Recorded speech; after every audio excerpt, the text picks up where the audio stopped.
안녕하세요. 시청자 여러분 반갑습니다. 저는 메이크업 아티스트인 30대 여성입니다. 정말로 제가 이곳에 사연을 적게 되었네요. 그래서는 지금도 기분이 이상하기만 합니다. 아직 어리다면 어린 나이인데 벌써 사람들에게 말할 만한 사연이 생겼다고 생각하니 좀 우프네요. 살면서 끝까지 미룰 수 있으면 미루라는 게 죽음과 결혼이라고 하던데 아마 저처럼 힘든 후회가 되는 결혼 생활을 한 사람들이 한 이야기겠죠? 지금이야 그 괴로운 고통을 주는 사람에게 해방되었지만 또다시 생각해도 이가 바득바득 깔릴 만큼 화가 납니다. 그때는 완벽하게 복수를 했다고 생각했는데 지금 와서 보니 더 괴롭히고 끝까지 물고 늘어져야 했다는 생각이 드네요. 그래서 또 다른 복수인 제 이야기를 널리 알려보려고요. 그 사람들 이름은 실명으로 적을 수 없어서 아마 주변 지인들은 이 이야기를 듣고 알게 되지 않을까 싶거든요. 거기다 그 가족 중 한 명이 이곳 사연을 보고 있는 것도 봤으니 아마 말은 못해도 속은 부글부글 끓겠죠. 그럼 제게 어떤 사연이 있는지 말해보겠습니다. 저는 어렸을 때부터 꿈이 미용 쪽이라 고등학교와 대학교 모두 미용 관련된 학과를 나왔어요. 그리곤 곧바로 일을 시작하여 스텝 기간과 승급 시험을 거쳐 디자이너로 샵에서 일을 하고 있었죠. 이쪽 일은 개인 역량과 환경에 따라 연봉이 결정이 되었는데 저는 꽤 괜찮은 대우를 받고 있었어요. 지금은 옮겼지만 그 당시 일하던 샵도 청담동에 있었고요. 당시 좋은 남편감이라고 생각하던 남자친구도 있어서 샵에서 받는 대우가 괜찮아지고 곧바로 결혼을 하게 되었죠. 저에게 부모님 두 분이 계셨지만 외동으로 자랐고 20살이 넘자마자 자취를 했기 때문에 항상 가족들의 품이 그리웠습니다. 그 중에서도 언니나 동생을 꼭 가지고 싶었는데 마침 남편에게 나이차가 꽤 나는 여동생이 한 명 있었어요. 저보다 어린 신우와 자매처럼 지내고 싶었습니다. 거기다 저와 같은 공부를 했던 신우다 보니 더 가깝게 지내지 않을까 싶었어요. 당시 신우는 대학을 졸업하고도 취직을 못하고 있던 차라 제가 업계 선배로서 자주 조언을 해주고는 했죠. 그런데 갑자기 저에게 다니고 있는 샵에 연결 좀 시켜달라고 하는 겁니다. 언니, 이런 말만 해주지 말고 언니 다니는 샵에다 넣어주면 안 돼요? 네? 내 가게도 아니고 그걸 어떻게 해요? 지금 있는 스태프들도 다 면접 거치고 들어온 건데. 그리고 지금은 남는 자리도 없어요. 내가 자리 비울 때 연락 줄 테니까 그때도 쉬고 있으면 생각해봐요. 아, 그러지 말고요. 언니 때문에 샵에 오는 사람들도 많다면서요. 그러면 말 정도는 할 수 있을 거 아니에요. 저 울렁증 같은 게 있어서 편한 사람 없으면 실수를 많이 한단 말이에요. 그래서 언니랑 같이 일하면 좋을 것 같아서 말하는 거예요, 네? 저도 결국 직원일 뿐인데 어떻게 원장 선생님께 내 신우 좀 고용해달라고 부탁을 하겠어요. 저도 원장 선생님 하는 말씀에는 네 아니오밖에 말 못하는 한난 직원일 뿐인데 말이죠. 한번 알아듣게 거절하면 끝날 줄 알았는데 신우는 정말 꿈에 나올 정도로 저에게 부탁을 해왔습니다. 결국 처음이자 마지막으로 원장 선생님을 찾아가 부탁을 드리게 되었죠. 다행히 제가 일하는 동안 좋은 평가를 받은 덕분인지 신우가 일을 하는데 허락을 받게 되었어요. 저도 당연히 안 될 줄 알고 한 부탁이었는데 말이죠. 허락을 받고도 눈치가 보일 수밖에 없었습니다. 당연히 샵 안에서는 말이 나올 만한 이야기니까요. 같이 일하던 직원분들 모두 정식으로 이력서와 면접을 보고 들어온 사람들이었습니다. 그런데 디자이너인 제 부탁 하나로 들어온 낙하산 신우를 좋게 볼 리가 없었죠. 그리고 저 또한 직원들 입에 여러 번 오르고 내릴 것을 알고 있었기 때문이었습니다.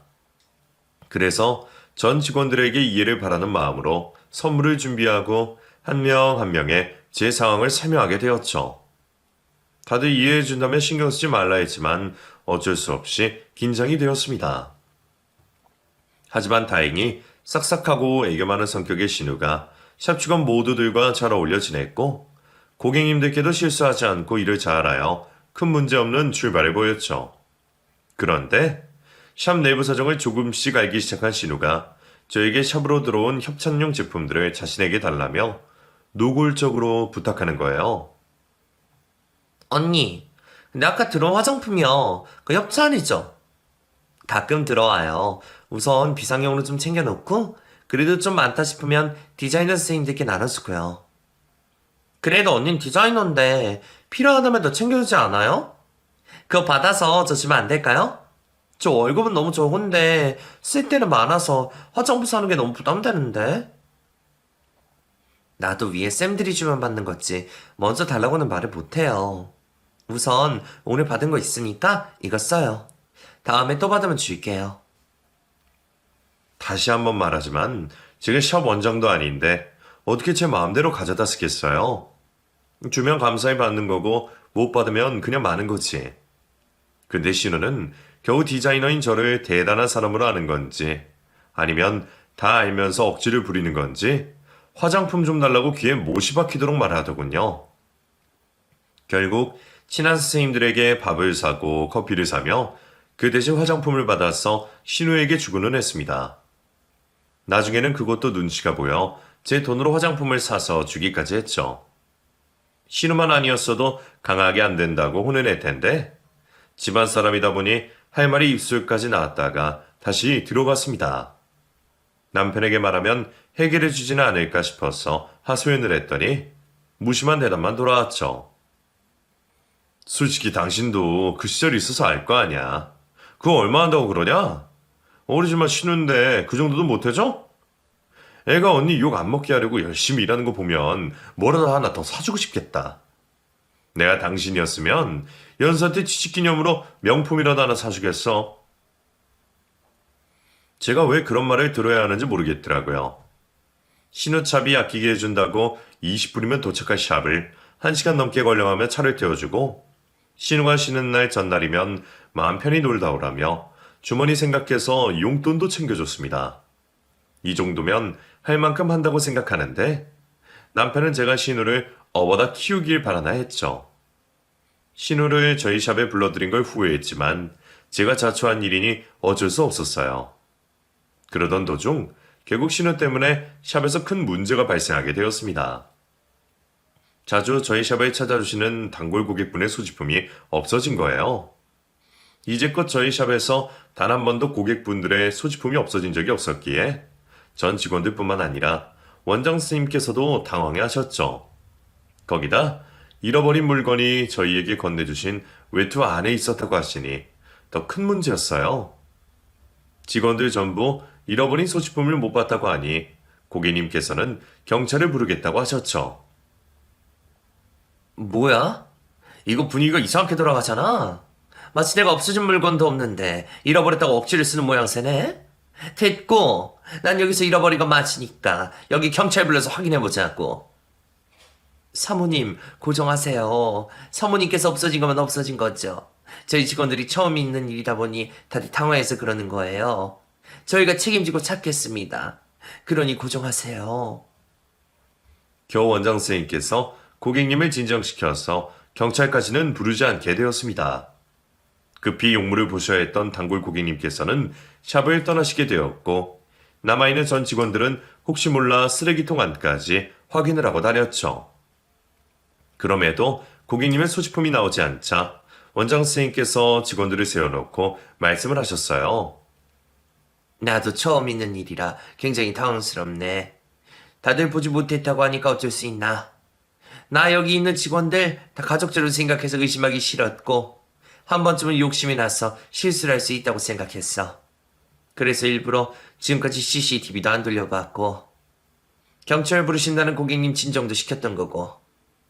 마지막이야. 이번에도 안 나오면 CCTV 돌려본 다음 경찰에 넘길 거니까 지금이라도 나와. 지금 이 일이 우리 샵에 굉장히 피해가 가는 일이라는 건 몰라? 하지만 아무도 자신의 소지품을 가지고 있다고 하지 않았습니다. 그 순간 가장 불안했던 사람은 바로 저였어요. 고객님께서 소지품이 없어졌다고 맨 처음 문제를 제기하셨을 때 저는 데스크에 있던 직원에게 물어 고객님 외투와 소지품을 캐비닛에 넣은 직원이 누구인지 물어봤습니다. 그런데 그 직원이 제 신우였어요. 그 이야기를 듣자마자 혹시나 싶었던 저는 신우에게 다가가 소지품에 대한 행방을 모르냐고 물어봤죠. 아가씨, 고객님 외터 소지품을 캐비넷에 넣은 직원 아가씨라면서요. 혹시 떨어뜨린 거 아니에요? 언니, 제가 일을 그렇게 못할까봐요? 아니에요. 저분께 봐도 외터 소지품 그대로 캐비넷에 넣었고 없어졌다는 물건 안 가져갔어요. 언니, 설마 나 의심하는 거 아니죠? 의심하는 게 아니라 혹시 실수했을까봐 그러죠. 아니에요. 저 사람 괜히 집이나 차에 놔두고 온 걸 가지고 엄한 곳에서 찾는 거 아니에요. 그런데 왜 그렇게 신우가 하는 그 말들이 믿음이 안 가던지. 원장님 지시에 이곳저곳을 돌며 고객님의 소지품을 찾을 때도 제 눈과 마음은 신우를 향해 있었습니다. 물론 신우는 저뿐만 아니라 원장 선생님과 담당 디자이너 선생님께도 자신이 정말 아니라며 억울해했지만 저는 뭔가 모르게 계속 마음이 불안했어요. 하지만 마지막으로 원장 선생님께서 말하셨을 때도 신우는 자기 일이 아니라는 듯이 서 있었죠. 결국 원장 선생님께서 직접 CCTV를 돌려보시게 되었어요. 다들 아무렇지 않은 척 자신의 일을 하고 있었지만 모든 신경과 관심은 원장 선생님의 방 쪽으로 향해 있었습니다. 그런데 갑자기 원장 선생님께서 저와 신우를 방으로 부르시는 게 아니겠어요. 불안한 마음으로 방을 들어갔더니 원장 선생님께서 저희들 눈앞에 동영상 장면을 보여주셨습니다. 그곳에는 외투를 건네받은 신우의 손이 빠르게 움직여 앞치마 안으로 무엇인가를 넣는 장면이었고 그 다음은 테라스 쪽으로 나온 신우가 화분들이 있는 쪽으로 무엇인가를 넣고 숨기는 장면이었죠. 마지막 장면에 연수 씨가 무엇인가 넣은 곳에서 이 팔찌가 나왔어요. 내가 고객님께 이 팔찌가 맞냐고 연락을 드렸더니 맞다고 하시더군요. 연수 씨 외에는 이곳에 간 사람이 없는데 이게 어떻게 된 상황인지 말해볼래요? 네? 그게 그쪽으로 간 건 맞는데 물건을 찾으러 다닌 거지 숨기러 간 건 아니었어요. 여기 장면은 고객님께서 이 팔찌가 없어졌다고 말씀하시기 전인데요. 아, 그러면 제가 담배 피는 것 때문에 갔나? 하여튼 제가 훔친 거 아니에요. CCTV에도 팔찌처럼 보이는 건 없잖아요. 지연 선생님? 사실 나 지연 선생님만 믿고 연수 씨 오케이 한 거예요. 거의 다 가족이라고 하니까 두 사람 사이에 문제만 없으면 서로를 위해서라도 더 열심히 할 것 같아서. 근데 왜 이런 일이 일어난 거지? 죄송합니다, 원장 선생님. 제가 대신 샵에 피해 끼친 걸 배상하겠습니다. 정말 죄송합니다. 연수 씨는 이런 지연 선생님 보고도 아무 생각 안 들어요? 아직도 자신이 한 일이 아니에요? 전 당연히 이제는 죄송하다고 신우가 말할 줄 알았어요. 근데 아무 말도 하지 않고 바닥만 보고 있었죠. 어린애도 아니고 다 큰 성인이 자신이 잘못한 일에는 잘못했단 말을 하고 책임을 지는 게 당연한 건데 그것마저 회피하려고 하는 거예요. 신우를 샵에 들인 저만 죄인이 되었습니다. 아무 말 없는 신우를 대신하여 제가 원상한 선생님께 죄송하다는 말을 수십 번 해야 했죠. 당연히 그 일로 신우는 샵에서 잘리게 되었습니다. 그것도 정말 다행인 일이었어요. 원래라면 CCTV와 함께 경찰에 넘겨줘도 할 말이 없는 일이었으니까요. 그 일로 인해 저는 원장 선생님뿐만 아니라 모든 직원들의 눈치를 봐야 했습니다. 다들 저를 이해해주는 분위기였지만 어쩔 수 없이 눈치가 보일 수밖에 없었죠. 그 일 때문인지 밥을 먹어도 소화를 잘 못 시키고 원형 탈모까지 찾아왔죠. 그렇게 도둑질과는 상관없는 제가 대신 고생을 하고 있는데 범인인 신우는 끝까지 억울해하며 가족들에게 거짓 변명하기 바빴습니다.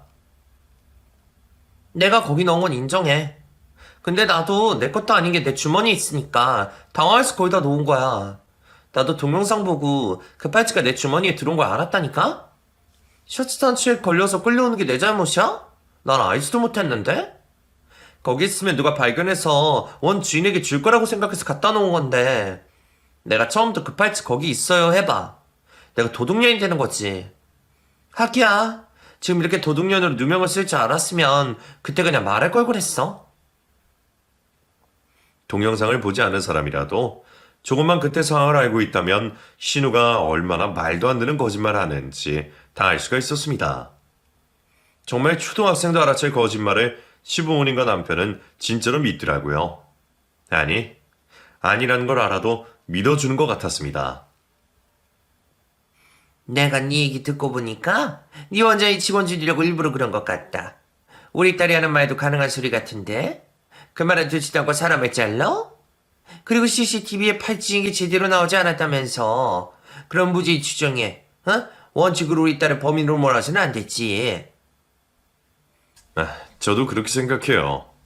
여보, 당신은 연수가 억울해하는데 그냥 듣고만 있었어? 이제 막 사회생활 시작한 애가 자기 생각을 어떻게 다 말할 수 있겠어? 그러니 당신이 연수 입장에서 말도 좀 대신해주고, 원장도 그 상황을 이해하게 해줬어야 하는 건데. 직장 선배인 걸 떠나 같은 가족인데 너무한 거 아니야? 내가 그 이야기는 우리 둘이서 했잖아. 왜 또 아버님, 어머님, 아가씨까지 있는 곳에서 꺼내는 건데. 나도 난감해. 지금도 샵에서 불편하고. 됐다. 쟤도 월급쟁이인데 뭔 힘이 있겠냐. 우리 여수도 잘못이 있어. 아니면 아니라고 말을 하면 되는데 애가 마음이 여려서 누가 힘을 주고 말을 하면 울어가지고 말을 못해요. 그전에도 비슷한 일 여러 번 있었잖아. 요즘 세상은 말 못하고 마음 여리면 착한 사람이 죄를 덮어쓰는 시대야. 그래서 나 우리 연수가 걱정이다. 걱정. 나중에 남편에게 듣게 되었는데 신우가 도둑으로 몰렸던 일이 한두 번이 아니었습니다. 습관이었어요. 습관. 그럴 때마다 시부모님과 남편이 신우를 싸고 도는 것 같았고 그런 일이 여러 번 반복되니 신우는 피해자 코스프레를 하는 게 익숙한 듯 보였죠. 이후 우리 집안에서만큼은 신우가 피해자가 되었습니다. 그 일 이후 다른 일을 시작하기는커녕 다시 백수가 되었던 신우는 전에 맛본 공짜 화장품이 좋았는지 계속해서 저에게 화장품들을 요구했죠. 그런데 사용을 해도 너무 빨리 사용하는 것 같았어요. 한 움큼 퍼다 바르는 게 아니고서야 그렇게 빨리 사용할 수는 없는데 뭔가 이상하더라고요. 백수 신우가 주변 사람들에게 선물하는 건 아닌 것 같고 혹시나 싶어서 중고 카페와 앱에 들어가 제가 전 화장품을 검색을 하니 그 물건을 팔고 있더라고요. 판매 내역에 있는 물품 모두 제가 사비 또는 샵에서 받아온 화장품이었죠. 아예 용돈을 좀 달라 하면 이렇게 기분 나쁘지 않을 텐데 속아왔다고 생각하니 기분이 더러웠어요. 그날 이후 저는 신우가 어떤 때를 쓰더라도 화장품 외에도 그 어느 것도 신우에게 주지 않았습니다. 그러자 신우는 그전까지 하지 않던 못된 신우 짓을 했어요. 흔히 말하는 시집살이를 말이죠. 신우가 하는 짓에 대해 남편에게 말해보았지만 남편은 신우가 하는 짓을 아직도 어린 동생의 어리광 정도로 생각하더라고요. 정작 신우에게 괴롭힘을 당한 저는 화가 나서 미치겠는데도 말이죠. 아무리 말해도 지 동생만 감싸고 들고 제 말은 알아듣지를 못하니 어디 한번 제가 당한 걸 똑같이 당해보라 했습니다. 저도 방법이 다 있었어요. 저희 남편 직업은 명품 수선사였어요. 원래는 가죽공예에 관심이 많아서 공방을 하려고 했는데 어쩌다 보니 아는 사람을 통해 명품 수선 일을 하게 된 거죠. 브랜드 업체에서 정식으로 계약을 맺고 수선해야 하는 작업들도 있었고 브랜드에서도 계약을 할 정도라며 소문이 나다 보니 개인 고객분들도 많았죠. 수선 일을 할 수 있는 인원은 적은데 물량은 많다 보니 어느 날부터인가 남편은 작업해야 할 물건들을 집 안으로 가져와 수선하곤 했습니다. 거기다 지독한 일벌레인 남편은 가만히 아무것도 안 하고 쉬는 것보다 손으로 고치고 만지고 하는 걸 더 좋아했죠. 그러다 보니 아예 남편 방 하나를 자신의 수선 작업실로 사용했고 집으로 돌아와 TV를 보는 대신 방에서 남은 일을 하고는 했죠. 그 작업방에는 수선을 해야 할 명품 가방, 지갑, 의류 등등 값비싼 물건들이 차례대로 있었고 남편이 수집하는 명품들도 같이 전시가 되어 있었습니다.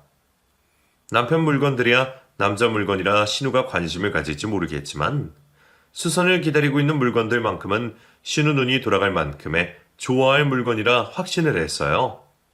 물론 신우도 남편의 작업실이라 하는 걸 알아보고 그게 전부 오빠의 고객 물건이라 건들지 않겠지만 그거야 그 물건들을 제가 어디에 두는 것에 따라 다르게 보이지 않겠어요. 마치 제 물건처럼 집 곳곳에 넣어놓고 있다면 분명 신우가 손댈 거라고 생각했죠. 그렇게 도둑년 신우와 그런 도둑을 가족이라고 감싸고 도는 남의 편, 남편을 이간질시킬 함정을 계획했습니다. 남편이 출근하는 날에 맞춰 쉬는 날을 선택한 저는 남편이 출근을 하자마자 제 계획을 실행했죠. 남편 작업실로 가서 수선할 내용이 적혀있는 태그를 모두 떼어버리고 명품들 모두들 안방 화장대에서 보일 듯 말 듯한 곳으로 다 넣어놨어요. 명품들 관리를 좀 안 하는 것처럼 해야 신우가 눈치를 안 보고 가져갈 것 같아서요. 그렇게 한 곳에 명품들을 모아놓았던 저는 신우를 불러들일 미끼인 화장품을 명품들이 보이는 곳에 두었습니다. 그리곤 신우에게 전화를 걸었죠. 언니가 저한테 전화를 웬일로 했어요? 아가씨, 아직도 저한테 나쁜 감정 가지고 있어요?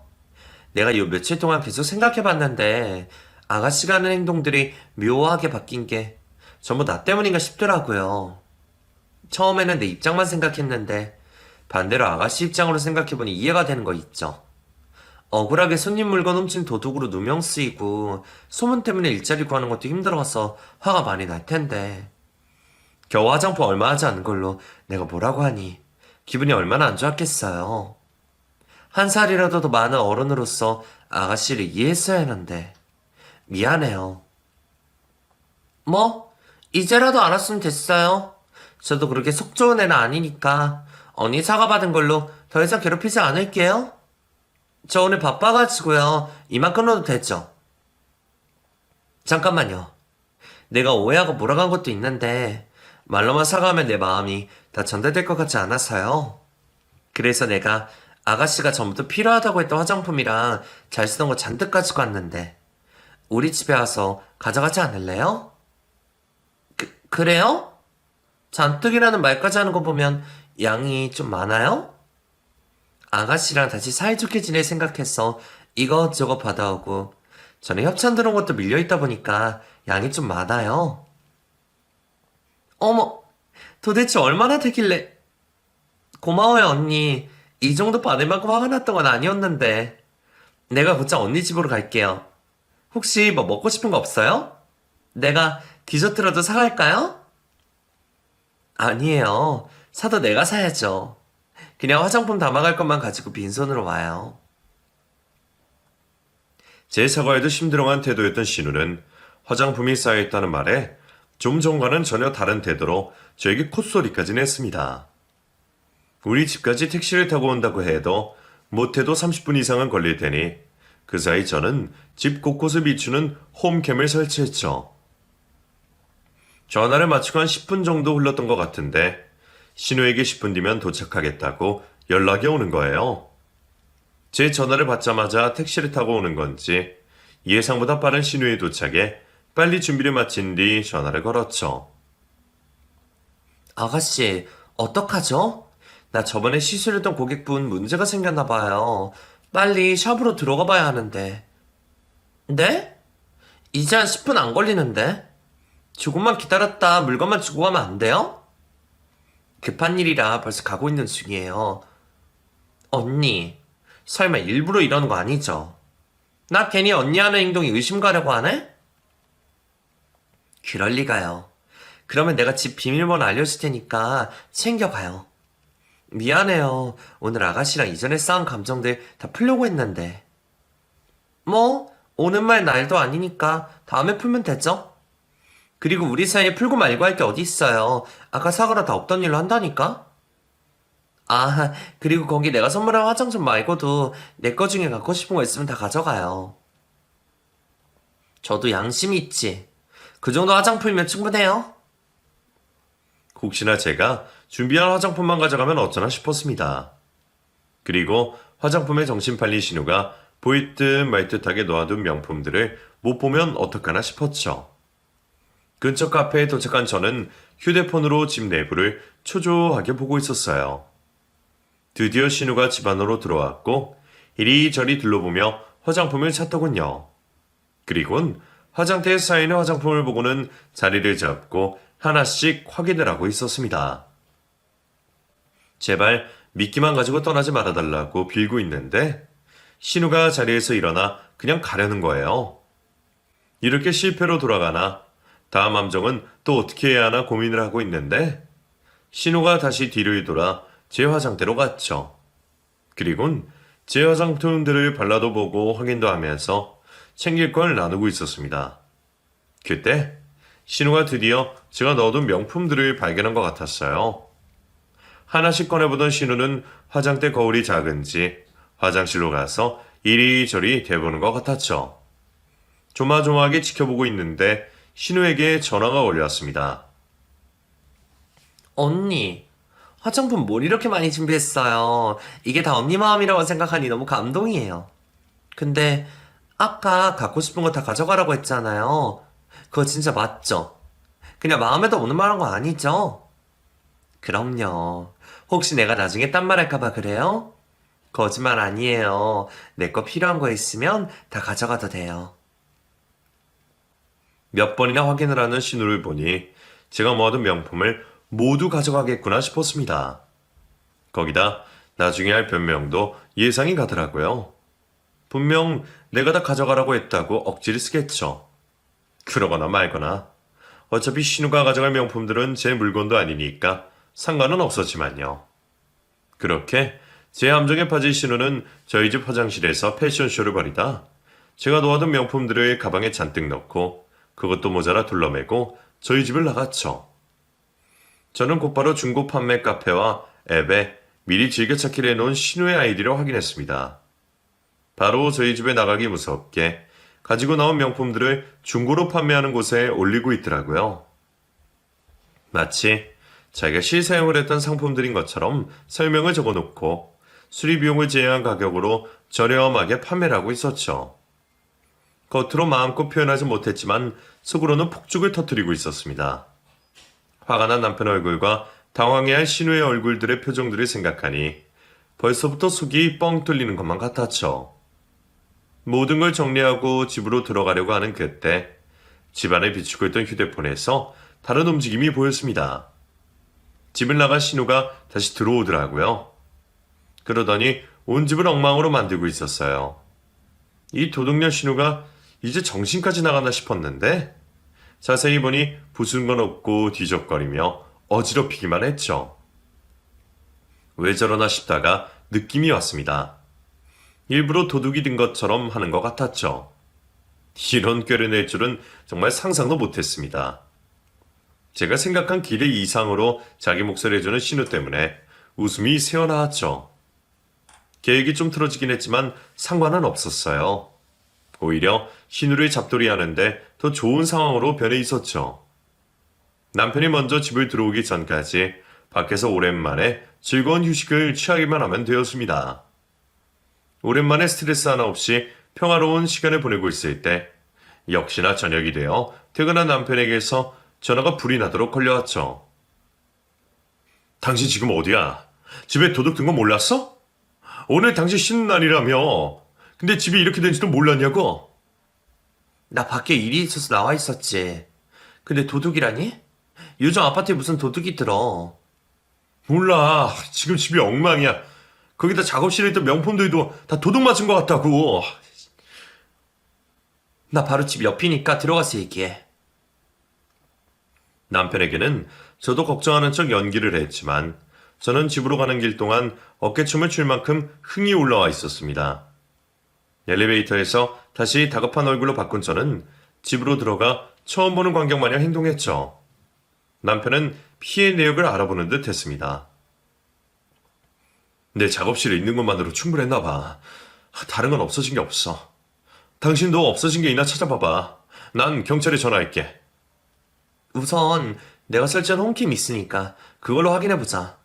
우리가 아무렇게나 움직이다 증거될 만한 걸 훼손하면 안 되니까. 뭐? 우리 집에 홈캠이 있었어? 홈캠이란 소리에 남편은 도둑을 잡을 수 있다고 생각한 건지 왜 설치를 했냐는 말도 없이 저에게 잘했다고 했고 잔뜩 기대를 했습니다. 그렇게 보여준 동영상에서 신우가 제가 준비한 화장품과 함께 남편의 고객 물건들을 가져가는 걸 확인했고 다시 돌아와 집안을 엉망으로 만드는 것까지 확인하게 되었죠. 뭐야, 연수씨가 왜 저러는 거야? 그리고 우리 집 비밀번호는 어떻게 알고 있는 거고? 내가 오늘 화장품 주려고 비밀번호를 알려주긴 했는데 설마 가족들 것까지 손댈 줄 몰랐어. 근데 이거 봐봐. 아가씨가 손보라 안 좋다고 말했지. 우리 샵에서 훔친 정황이는 CCTV까지 있다고 했는데 당신 뭐라고 했어? 당신이랑 아버님 어머님께서 맨날 아가씨를 감싸니까 저러는 거 아니야. 당신 없어진 물건 비싼 거 많아? 그거 금방 팔리는 거면 또 아가씨가 물건들 팔고 있는 거 아니야? 뭐? 아이씨, 이 연수 이게 정말 미쳤나? 나 이거 증거 부모님께 보여주게 휴대폰 좀 빌려줘. 아니다. 당신도 우리 집으로 같이 가자. 오늘 내가 이년 손버릇 단단히 고쳐놔야겠어. 남편이 그렇게 화가 난 건 또 처음 봤습니다. 그럴만도 한 게 없어진 물건을 고객분에게 보상해줘야 하는 건 물론이고 소문이라도 나면 어떻게 되겠어요.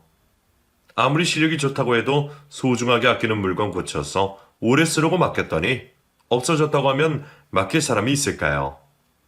그 명품 사는 사람들이 돈이 없는 것도 아니고 다 그 물건에 애착이 있어서 맡기는 걸 텐데 남편도 그걸 알고 있으니 더 화가 났을 겁니다. 그러게 거칠게 차를 몰고 시댁이 도착을 했고 남편은 시부모님께 인사도 하지 않고 곧장 신우의 방으로 가서는 신우의 머리채를 잡고 거실로 던져버렸죠. 오빠 왜 이래? 미쳤어? 갑자기 들어왔으면 왜 이러는데? 야, 이현수, 너 잘못한 거 없어? 이게 정말 미쳤나? 안방과 주방에 계시던 시부모님도 남매가 버리는 난리통에 뛰쳐나오셨고 두 사람 사이를 말려보려 했어요. 저도 화가 잔뜩 나 신우를 잡아먹으려고 하는 남편을 말리는 척을 했죠. 여보, 우선 얘기나 들어보고 그 다음에 오늘래. 물건만 그대로 있으면 되잖아. 설마 그 많은 걸 벌써 다 팔았을까? 다 팔았다고 해도 사람 있고 물건 있지. 물건 있고 사람이 있어? 보상할 돈은 집을 팔아서라도 갚고 떨어진 평판을 다시 열심히 해서 올리면 되는 거잖아. 남편과 신우를 위하는 척하면서 남편 약을 올리는 말을 이어갔습니다. 그 말 때문인지 몰라도 흥분한 남편은 모르쇠로 일관하고 있는 신우의 머리채를 잡고선 귀싸대기를 날렸죠. 야, 그거 내 물건들 아니야. 그거 전부 우리 가게 믿고 맡긴 고객들 거라고. 그리고 그게 내 거든 아니든 어디 가족 물건까지 손을 대? 너 가족들 거까지 손대라고 지금까지 네 편에 서서 감싸준 줄 알아? 벌써 바늘도둑이 소도둑된 것 같은데 내가 정말 다시는 바늘도 짚지 못하게 후려패줄까? 빨리 가져간 물건 꺼내놓고 무릎 꿇고 부모님과 내 앞에서 네가 지금까지 앉았다 다 말해. 어서. 현수야, 너야말로 어디 가족들끼리 손을 들러? 그것도 네 여동생한테 그러면 돼? 얘가 뭘 훔쳤다고 그래? 너도 지연이 제가 하는 것처럼 네 동생 도둑으로 몰아가는 거야? 엄마, 상황 좀 파악하고 말하세요. 그리고 이제까지 모른 척한 거지. 제가 손버릇 안 좋은 거 알고 계셨잖아요. 제가 아무 증거도 없이 이렇게 하겠어요? 연수가 우리 집에 들어서 내 물건 훔쳐가고 도둑이 든 것처럼 보이려고 집을 엉망으로 만든 증거까지 있다고요. 아빠 엄마는 또 제끼고 돌 게 뻔하니까 이번에 제가 교육합니다. 제 가만히 놔두다가는 도둑질로 경찰서 간다고요. 남편은 저에게 신우가 저희 집에서 벌이는 장면이 찍혀있는 동영상을 요구했고 그걸 저에게 받아 시부모님께 전부 보여드렸죠. 지금까지 이악 물고 자식의 도둑질을 모른 척 해오던 시부모님도 자기 오빠네 집까지 털고 있는 장면을 보고자 다리에 힘이 풀렸는지 그 자리에 주저앉아 버렸습니다. 상황이 이렇게 되니 신우도 자신의 행동이 담긴 증거가 있다는 걸 아는 듯 했고 어쩔 줄 몰라 하더군요. 빨리 내놓으라는 남편의 말에 대답을 하지 못하자 남편은 더는 안 되겠는지 신우를 복날에 개를 패듯이 신우를 잡기 시작했죠. 남편이 신우를 때리는 소리, 신우가 아파하는 소리, 그 소리를 듣고 움찔대는 시부모님 소리까지 저에게는 폭죽이 터지는 것처럼 짜릿하게 들려왔습니다. 한참 동안 제게 폭죽이 터지는 것과 같이 들리던 그 소리들은 신우의 얼굴이 알아볼 수 없을 정도로 망가지고 나서 그만 울리게 되었죠. 남편은 신우를 잡는 건 이 정도로 하고 물건들의 행방과 자신의 작업방이라는 걸 알면서도 물건을 훔친 이유를 물어봤어요. 훔친 것들은 보자마자 인터넷에 중고를 올려서 다 팔았어. 조금씩 다 문제가 있길래 싸게 올렸더니 바로 연락이 오더라고. 내가 오래 가지고 있어봤자 들키고 말하지 좋을 건 없을 것 같아서 전부 다 팔아버렸어. 근데 나 그게 오빠 물건인지 몰랐어. 훔친 것도 오빠 작업방이 아니었고 언니가 오늘 화장품 주면서 가져오고 싶은 거 다 가지라고 하길래 다른 화장품 찾다가 바로 옆에 있는 오빠 물건들 봐서 가지고 온 거야. 근데 여자 물건이고 안방에 있길래 언니 거라고 생각했어. 정말 오빠 방에서 안 가지고 왔다니까? 이게 끝까지 거짓말이네.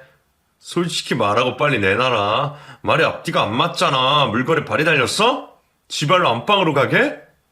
그래 네 입으로도 이 사람 화장품 고르고 있었다며. 근데 갑자기 왜 화장품이랑 관계가 없는 걸 가져가?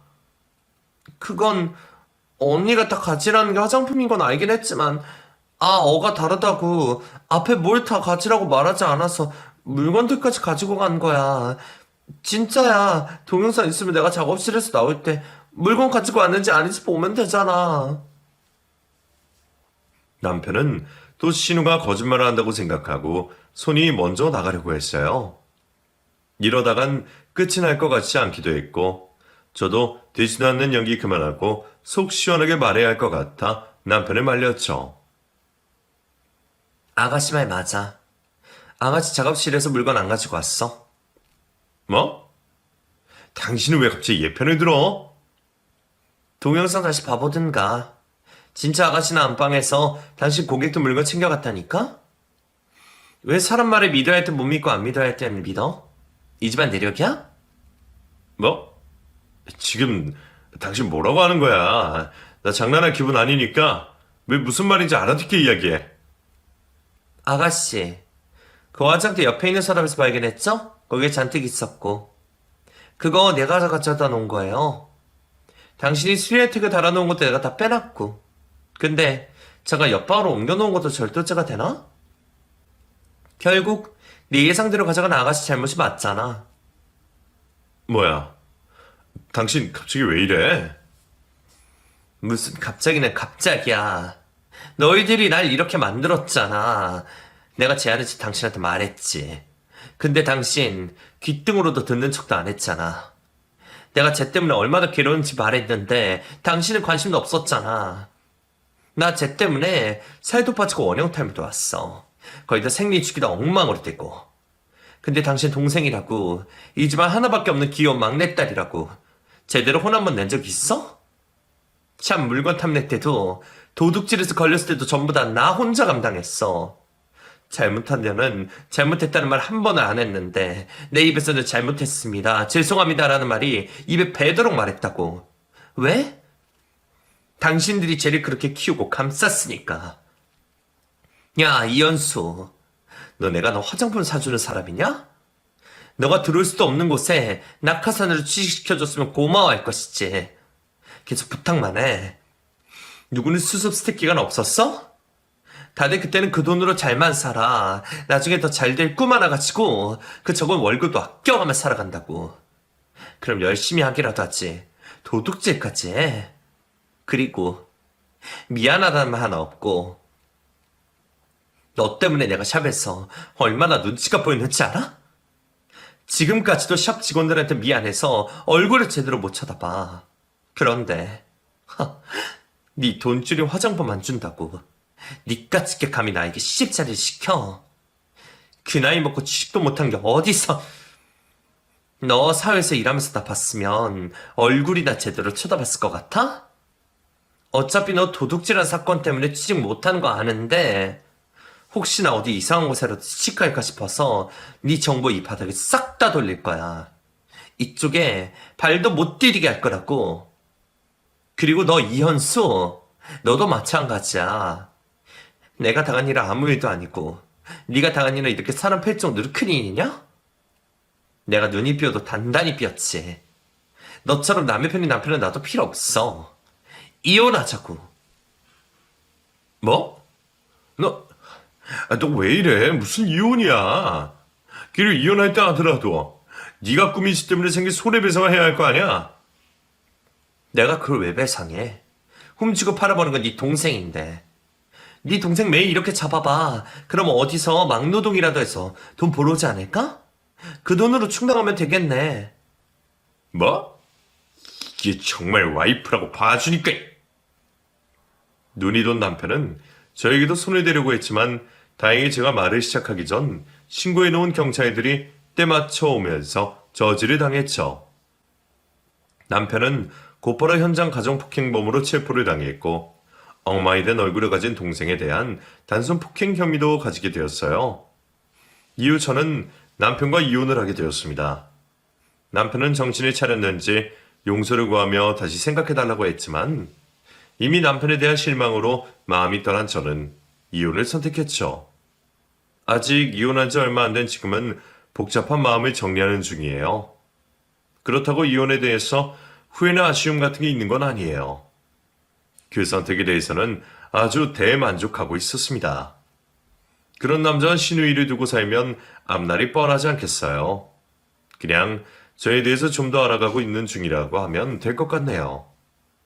앞으로 마음 정리 잘하고 좋은 여자가 되어 좋은 남자 만날 수 있도록 노력해야죠.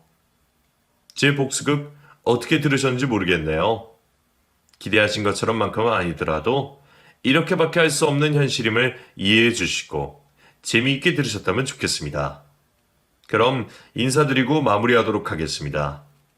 다들 행복하시고 읽어주셔서 감사합니다.